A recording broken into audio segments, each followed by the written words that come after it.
औज़ुबिल्लाहि मिनश्शैतानिर्रजीम बिस्मिल्लाहिर्रहमानिर्रहीम। इय्याका नअबुदु व इय्याका नस्तईन।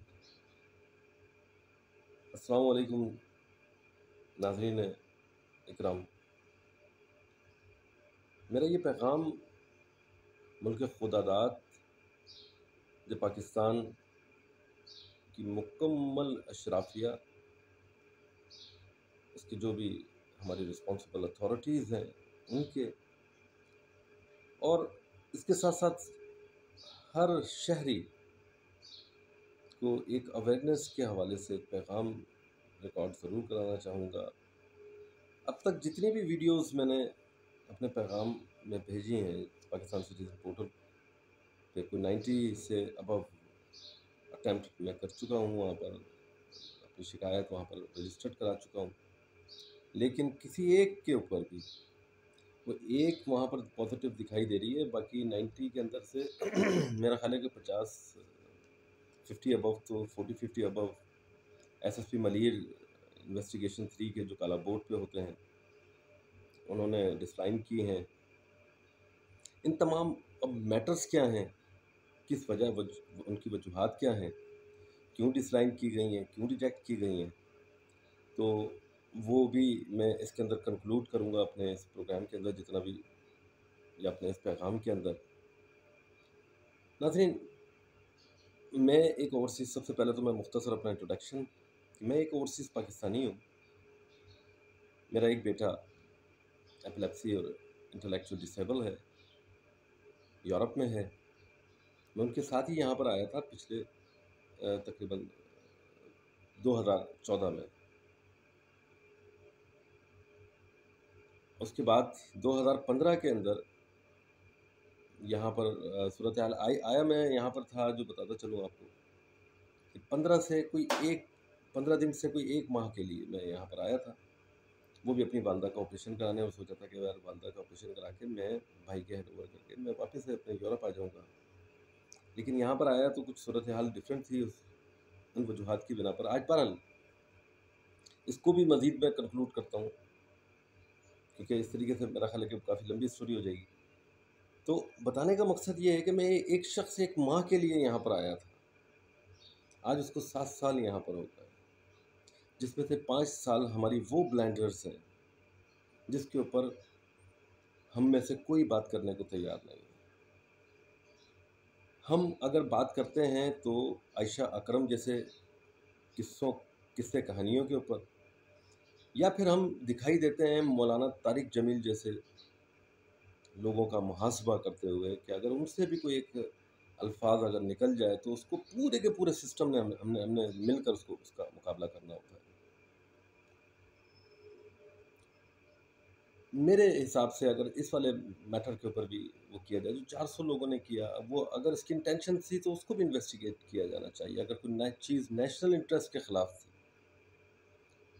आयशा अकरम के ऊपर, लेकिन 400 लोगों ने जो कुछ किया वो भी हमें इंटरनेशनल मीडिया के अंदर कहीं पर भी सुरखरू नहीं करता। हम अपने आप से पूछें कि यार हमें बहैसियत कौम क्या बना दिया गया है, और क्या मैसेज गया है ये इंटरनेशनल मीडिया के ऊपर। अब मतलब हम अभी तक पूरे के पूरे हमारे जितने भी एंकर्स हैं, बड़े बड़े क्वालिफाइड लोग यहाँ पर बैठे हुए हैं, मैं सिर्फ उनको देखता रहता हूँ, सुनता रहता हूँ। बाज़ औक़ात हंसी भी आ रही होती है और गुस्सा भी आ रहा होता है कि हमारे जो फंडामेंटल इश्यूज़ हैं, यहाँ पर एक शख्स जो है आपके सामने इस वक्त मौजूद बैठा है, जो पिछले 5 साल से अदालती जो हमारा यहाँ का माहौल है, जो यहाँ पर फेक डॉक्यूमेंटेशन यहाँ पर खुलेआम जो बिक रही है, इसके ऊपर कोई भी बात करने को तैयार नहीं है, क्योंकि जी हमें ऑर्डर्स नहीं है। लेकिन मैं बहैसियत एक बाप के ये पैगाम इस अपनी रियासत को ज़रूर देना चाहता हूँ कि मैं पाकिस्तान की इज़्ज़त करता हूँ। मैं एक रिटायर्ड आर्मी सन का बेटा हूँ। मैं जुडिशरी की भी इज़्ज़त करता हूँ, लेकिन जो गैर कानूनी चीज़ें हमारे अदालती अहातों के अंदर हो रही हैं, खुदारा उनको स्टॉप करें। उनकी वजह से, उन जाली रसीदों की वजह से मुझे आज 5 साल यहाँ पर हो गए। मैं अपने बच्चों से दूर हूँ, मेरा बेटा बीमार है, मुझे उसके पास होना चाहिए था, लेकिन मैं बिला वजह में, मुझे समझ में नहीं आ रहा कि एक केस बनता ही नहीं था। दुनिया की किसी अदालत में जो केस बनता नहीं था, वो यहाँ पर जाली डॉक्यूमेंटेशन देकर यहीं पर उसी अहाते के अंदर, उसी बाउंड्री के अंदर उसको स्टैम्प करके उसको एडमिट किया जाता है। जब चीज़ें हम ही बना के दे रहे हैं, जब कोर्ट के अंदर एक स्टैम्प वेंडर बैठा हुआ है, जहाँ पर जब वो एक 94 का या 74 का, मैं वीडियो रिकॉर्डेड कन्वर्सेशन और वीडियो मैसेजेस भी इसके ऊपर मैं बना चुका हूँ, एविडेंस बल्कि कहना चाहिए उनको, कि सिटी कोर्ट के अंदर मुख्तलिफ वेंडर्स के पास, आप किसी के पास भी चले जाएं, उनसे किसी से भी कोई मायूब बात ही नहीं है। आप उससे कहेंगे कि जी मुझे 1950 का चाहिए, मुझे 1970 का चाहिए, 1994 का चाहिए, वो आपको उस दौर के कलर के हिसाब से निकाल के देगा। वो ये तो पूछेगा ही नहीं कि आपको मतलब क्यों चाहिए, किस लिए चाहिए, क्या करना है, क्या नहीं करना है, ये उसका मैटर नहीं है। उसको चाहिए 75 रुपये का स्टैम्प पेपर 94 के कलर का, 3000 रुपये का है। अब वो 3000 रुपये के लिए होता क्या है, मेरी ज़िंदगी, मेरी फैमिली की ज़िंदगी, एक ख़ानदान की ज़िंदगी, एक फैमिली का को तोड़ देना। मेरा ख़्याल है कि हमारी रियासत के अंदर किसी के पास भी इतना, ना तो किसी हमारे एंकर्स हजरात के पास इतना टाइम है। वो सिर्फ़ और सिर्फ मेरा ख़्याल है कि आयशा करम और जैसे मैंने बताया इससे पहले मौलाना तारिक जमील जैसे लोगों का मुहासबा करते दिखाई देते हैं। यहाँ पर ये बात हम क्यों नहीं, हमें इस बात का हक है कि मेरे बच्चों की ज़िंदगी तबाह हो रही है, मेरी ज़िंदगी तबाह हो रही है। मैं इस वतन की मोहब्बत के अंदर आया था, अपने माँ बाप से मिलने के लिए आया था। क्यों किया जाता है ये सब कुछ? हमने पहले तो उसको खुला हैंड दिया, स्टैम्प पेपर भी दिए, फिर हमारे एक रिटायर्ड जज की कंपनी बैठी है सिटी कोर्ट के अंदर। अब रिटायर्ड जज नाम लेना तो बड़ा आसान है, लेकिन पाकिस्तान के अंदर 5 वीज़ा केस के हवाले से वो अखबार की जो कटिंग्स हैं जंग की और डिफरेंट अखबारों की, कि जी ये जजेस के रिमार्क्स थे कि वो कानून बता दें कि जिसमें जज को चार्ज किया जा सकता हो। यही वजह है।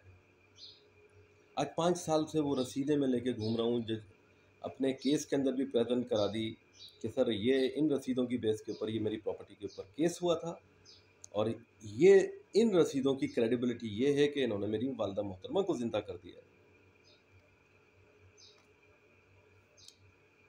तो उस जज साहब ने भी मुझसे यही कहा कि भाई आपके साथ तो फ्रॉड हो रहा है। उसी दिन फिर वो ऑर्डर 7 और 11 की उन्होंने मुझे परमिशन दी और वो लगाया। उसके बाद भी आज 1.5 पौने 2 साल का टाइम होने वाला है, लेकिन उसके ऊपर जजमेंट कोई नहीं आई। हमारा प्यारा देश, बहुत मोहब्बत थी। जिस वक्त यूरोप में था, दुबई से जब कराची के लिए मैं आ रहा था, तो मैं वेट भी नहीं पा रहा था कि मैं पाकिस्तान जाऊंगा, बड़े अरसे के बाद अपने माँ बाप से गले लगाऊंगा, अपने यारों दोस्तों से मिलूंगा, अपने माहौल में सांस लूंगा। लेकिन सूरत हाल कुछ बिल्कुल अपोजिट हो गई। जिस तरीके से इमरान खान साहब, हमारे जो कप्तान हैं, उन्होंने बहुत सारी बातें की थी कि मैं जुडिशरी के निज़ाम को भी सही कर दूंगा, मैं पुलिस के निज़ाम में इस्लाहात लेके आ जाऊंगा। लेकिन बदकिस्मती से ऐसा अभी तक किसी भी ओवरसीज़ पाकिस्तानी कौम का सरमाया है, हमने कहा, लेकिन वो कैसे हैं वो आप मुझे देख के अंदाज़ा कर सकते हैं। इस मेरे तरीके से बहुत एक कसीर तादाद मौजूद है यहाँ पे। मेहरान टाउन ये पूरा का पूरा ओवरसीज़ पाकिस्तानियों का था, पूरा का पूरा। वहाँ पे चाइना कटिंग कर दी गई है, हर तरीके से लूटा जा रहा है ओवरसीज़ पाकिस्तानियों को। और प्लस ये कि रियासत सिर्फ नारों के अंदर है, हम लोग स्लोगन के तौर पर इस्तेमाल करते हैं कि जो ओवरसीज़ पाकिस्तानी कौम का सरमाया है, दर हकीकत कौम का सरमाया है, लेकिन यहाँ पर इस बात को रियासत भी उनको कोई प्रोटोकॉल नहीं फराहम करती है।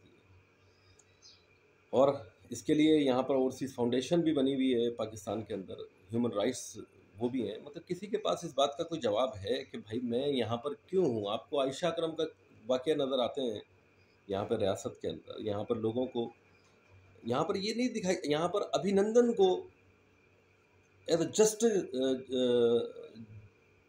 जस्टिस फॉर पीस, ठीक है ना? मेरा ख्याल है कि ये वर्ड जस्टर का कोई इमरान खान साहब ने यूज़ किया था। एनी हाउ, लेकिन अगर ये इंसाफ की अलामत है, तो फिर जो आपका अपना अपना शहरी, अपना सिटीज़न है, वो किस बात की अलामत है?